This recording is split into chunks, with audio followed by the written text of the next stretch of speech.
Okay, so this section is 3.2, equations and two variables. So this is just a basic introduction.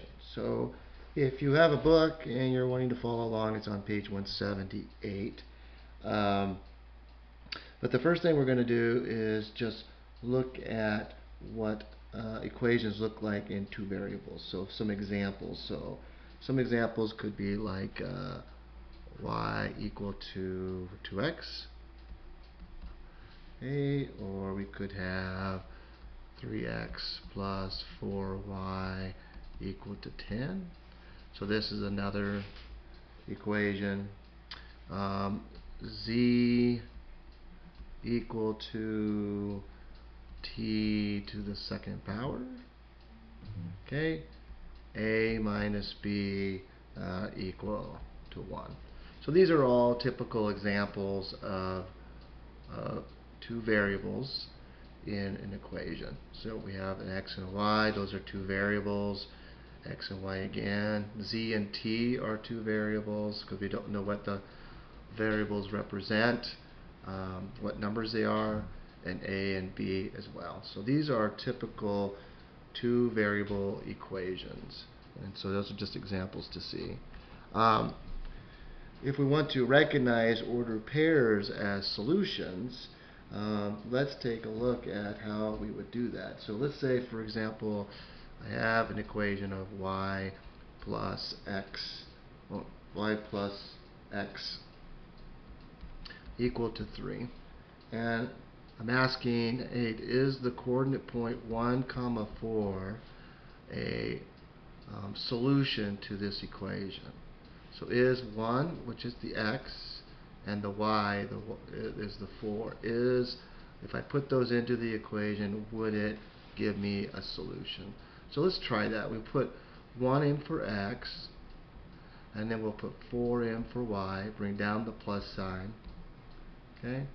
And 4 plus 1 is 5, and equal to 3. Now does 4 equal, so does 5 equal 3? No, it does not. So this is not a solution. Okay? So 1, 4 is not a solution. And so that's an example of what we're looking at. Another example could be 2x minus y equal to 5. And we are given the coordinate point of a half, comma, negative 4.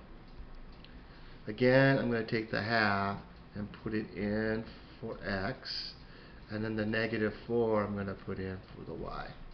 So we have 2 times a half minus a negative 4 equal to 5.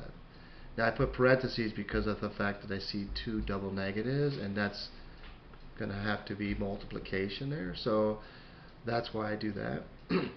And 2 times a half, well, that's just 2 over 2, which is really 1. And then we have a negative times a negative, which is positive 4. And so 5 equals 5. And so this is a solution. This is a solution.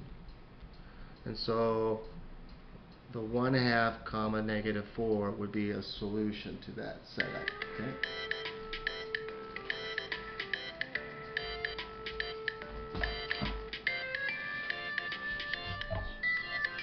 Excuse me, my phone went off and I forgot to turn it off. So anyways, these are typical examples of doing that. And if we wanted to, we could actually make a table.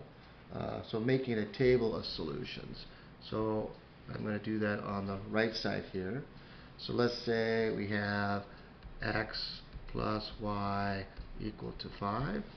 And we have a table. So we'll make a table. This will be x, this will be y. And so we're just going to come up with some values for x. Usually they're given to us. So negative 2, negative 1, 0, 1, and 2. And then we fill in the y's by putting these x values into this equation. So like negative 2 plus y equals 5. So if I add 2 to both sides, that means I'm going to be adding 2 here. And so that gives me y equal to 7. So this is 7. Okay, and so I know that that's not a solution because I'm looking for the 5. 5 is what I want for y as my answer output. And so I put in the -1. So I have -1 plus y equal to 5. I add 1 to both sides. So y is 6. And so I get 6. Still doesn't work. If I put the next one in, I put in 0 plus y equal to 5. That would make it y equal to 5. And so there's my solution. So here's what I'm wanting. But the online homework and quizzes are going to want you to finish the rest of the table. So just just go ahead and do that. So now I put in 1 plus y equal to -5, which means I'm going to, that's plus 5, right? I'm going to minus 1, so y is equal to 4. And then this one should be 3, because I'm seeing everything going down by ones.